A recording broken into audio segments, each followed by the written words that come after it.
Alam nyo ba na sa loob ng napakahabang panahon, maraming malalakas na bansa na ang nagbanta sa Iran? Simula pa noong nakaraang mga dekada hanggang nitong Pebrero 28, taong 2026, nakaranas ang Iran ng mga direktang pag-atake mula sa United States at Israel. Pero sa kabila ng lahat ng tensyon na ito, wala pa ring dayuhang puwersa ang nakakapasok sa loob ng kanilang hangganan para tuluyang sakupin ang kanilang gobyerno.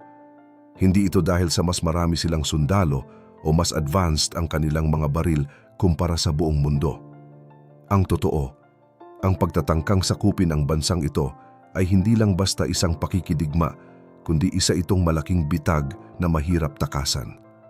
Bakit nga ba hanggang ngayon ay tila walang nakakatalo sa depensa ng bansang ito kahit napapaligiran na sila ng mga kalaban? Pero bago po ang lahat, baka pwedeng palike ang video na ito dahil napakalaking bagay na ito sa aming content creators at mangyaring mag-comment sa baba kung taga saang lugar ka para malaman namin saan umaabot ang ating mga video. Maraming salamat po. Para maintindihan natin ang sagot, kailangan nating tingnan ang kanilang mapa at hindi lang ang kanilang politika. Ang Iran ay matatagpuan sa isa sa mga pinakamahalagang lokasyon sa buong mundo dahil ito ang nagsisilbing tulay na nagdurugtong sa Europe, Central Asia, South Asia at Middle East. Dahil sa pwesto nila, hindi maiwasan na maging sentro sila ng atensyon ng mga dambuhalang bansa.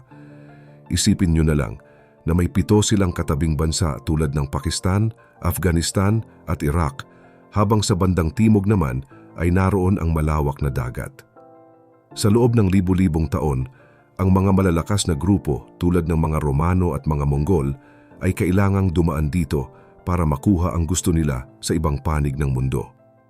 Ang lokasyon ng Iran ay masasabing isang biyaya pero isa ring sumpa dahil palagi silang nasa gitna ng mga nag-uumpugang interes ng iba't ibang kapangyarihan. Ang pinakamalakas na sandata ng Iran na nagpapahirap sa sinumang mananakop ay ang kanilang mismong lupa. Puno ang Iran ng mga naglalakihang bundok na nagsisilbing natural na pader na hindi basta-basta malalagpasan ng mga tangke o malalaking sasakyang pandigma. Mayroon din silang mga tuyong disyerto na kayang pumatay sa supply ng pagkain at tubig ng anumang hukbo na susubok pumasok sa kanilang teritoryo. Sa madaling salita, hindi na kailangan ng Iran na ubusin ang kanilang bala para talunin ang kalaban dahil ang mismong kapaligiran na nila ang gagawa niyan para sa kanila. Napakahirap magdala ng mga gamit at sundalo sa isang lugar na puno ng matatayog na bato at mainit na lupa.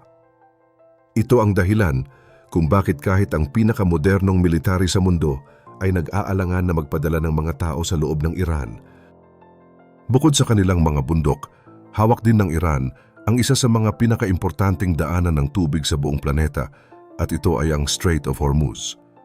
Napakaliit lang ng daanang ito pero dito dumadaan ang malaking bahagi ng supply ng langis na ginagamit ng buong mundo para sa transportasyon at kuryente. Kapag nagkaroon ng matinding gulo at nagpasya ang Iran na harangan ang maliit na daanang ito, siguradong hihinto ang takbo ng pandaigdigang ekonomiya at tataas ang presyo ng lahat ng bilihin sa bawat bansa. Hindi lang ito usapin ng giyera sa pagitan ng dalawang bansa, kundi usapin rin ito ng kung paano maaapektuhan ang buhay nating lahat. Bukod sa mga daanan ng tubig na nabanggit ko kanina, may isa pang sikreto ang Iran kung bakit hindi sila basta-basta magalaw ng ibang bansa. Mula pa noong early 1970s, kontrolado na ng Iran ang ilang mahahalagang isla malapit sa Strait of Hormuz. Ang mga islang ito ay hindi lang simpleng lupa sa gitna ng dagat dahil ginawa itong base para sa kanilang mga surveillance equipment at mga missile. Dahil dito, kahit anong barko na dumaan sa area ay kitang-kita nila at madaling targetin kung gugustuhin nila. Ito ang dahilan kung bakit hindi pwedeng balewalain ang Iran sa usaping pang-ekonomiya dahil hawak nila ang leeg ng mundo pagdating sa supply ng enerhiya. Pero kung akala nyo ay sa dagat lang sila malakas, mas lalo kayong magugulat kapag tiningnan natin ang kanilang mga bundok sa bandang kanluran at timog. Dito matatagpuan ang Zagros Mountain Range, isang dambuhalang pader na gawa sa matitigas na bato na tumatakbo mula Persian Gulf hanggang Turkey. Napakatarik ng mga bundok na ito at napakakipot ng mga daanan, kaya naman kahit ang pinakamalakas na tangke ay mahihirapang umakyat dito. Noong 1980, sinubukan ni Saddam Hussein na sakupin ang Iran dahil akala niya ay madali lang niyang makukuha ang mga oil field sa kabilang panig ng bundok. Sa plano niya, mukhang madali lang ang lahat pero sa realidad, doon bumagsak ang kanyang hukbo. Sa loob ng 2 taon, hindi man lang nakatawid ng maayos ang mga sundalo ng Iraq sa mga bundok ng Zagros. Naubos ang kanilang pagkain, gasolina at lakas bago pa man nila marating ang kanilang target. Ang nangyari ay tumagal ang giyera ng 8 taon at daan-daang libo ang namatay, pero ang hangganan ng 2 bansa ay hindi man lang nagbago. Nakaligtas ang Iran hindi dahil mas marami silang bala, kundi dahil ang lupa mismo ang nagparusa sa mga mananakop. Sa bandang hilaga naman, meron silang Alborz Mountains na nagsisilbing isa pang matibay na depensa sa tabi ng Caspian Sea.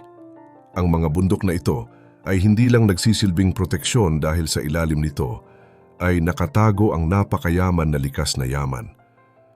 Puno ang mga bundok ng Iran ng uranium, zinc, ginto at pilak. Sa katunayan, sila ang may hawak ng isa sa mga pinakamalaking reserve ng zinc sa buong mundo. At syempre, hindi mawawala ang langis kung saan hawak nila ang halos 10% ng supply sa buong mundo at 15% ng natural gas. Pero kahit gaano pa karami ang yaman mo, balewala ito kung hindi mo ito mailalabas.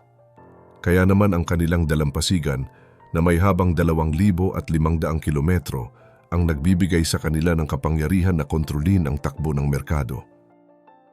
Kung sakali namang may makalusot sa mga bundok, hindi pa rin sila ligtas dahil may susunod pang hadlang, at ito ay ang mga disyerto ng Dasht-i-Kavir at Dasht-i-Lut. Ito ang ilan sa mga pinakamainit na lugar sa buong planeta kung saan ang temperatura ay umaabot ng 70 degrees Celsius. Sa sobrang init, ang mga sasakyang pandigma ay tumitigil dahil sa overheat at ang gasolina ay kusa na lang sumisingaw. Ang mga sundalo naman ay madaling hihimatayin sa tindi ng sikat ng araw bago pa man sila makapagpaputok ng baril. Hindi lang sundalo ang kalaban mo rito kundi ang matinding pagkapagod at gutom. Hindi lang ang lupa at dagat ang nagpapatatag sa Iran dahil ang kanilang kasaysayan rin ang nagturo sa kanila kung paano lumaban ng hindi gumagamit ng direktang puwersa. Alam niyo ba na bago ang taong 1979, ang Iran at ang Amerika ay magkakampi? Noon, isa ang Iran sa mga unang bansa na kumilala sa Israel. Pero nagbago ang lahat nang magkaroon ng Islamic Revolution. Biglang naputol ang ugnayan nila sa Western countries at ang dating embahada ng Israel sa Tehran ay naging embahada na ng Palestine. Ang pagbabagong ito ang nagdulot ng takot sa mga karatig na bansa dahil baka kumalat ang ganitong revolusyon sa kanila. Dahil dito, natutunan ng Iran na hindi sapat ang bantayan lang ang sariling hangganan para mabuhay. Dahil malayo ang Israel at napapaligiran ng Iran ng ibang mga Arabong bansa, naisip nila ang isang matalinong stratehiya. Sa halip na magpadala ng sariling hukbo, ay nag-export sila ng impluwensya. Nakabuo sila ng tinatawag na Axis of Resistance, kung saan kabilang ang mga grupo sa Lebanon, Syria, Iraq at Yemen.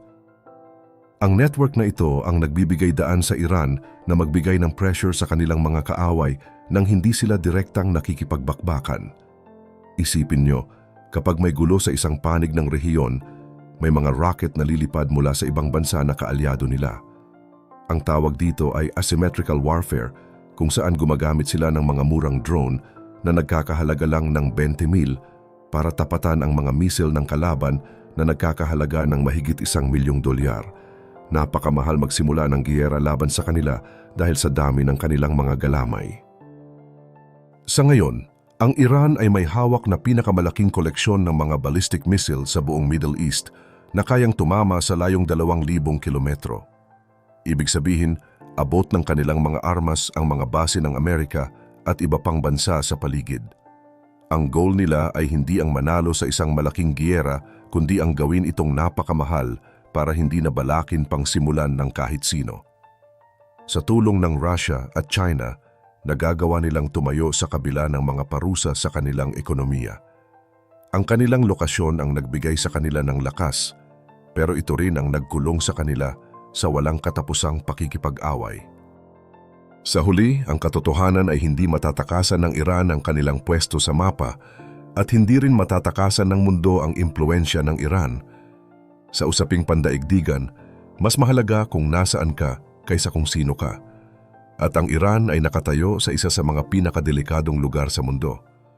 Kayo, sa tingin nyo ba ay may darating na panahon na magkakaroon ng kapayapaan sa pagitan ng Iran at ng mga bansang nakapaligid dito? O sadyang itinadhana na ang lugar na ito na maging sentro ng gulo dahil sa yaman at ganda ng lokasyon nito? I-comment nyo ang inyong opinyon sa ibaa at pag-usapan natin iyan, at huwag rin kalimutang mag-like at subscribe para sa mas marami pang updates gaya nito.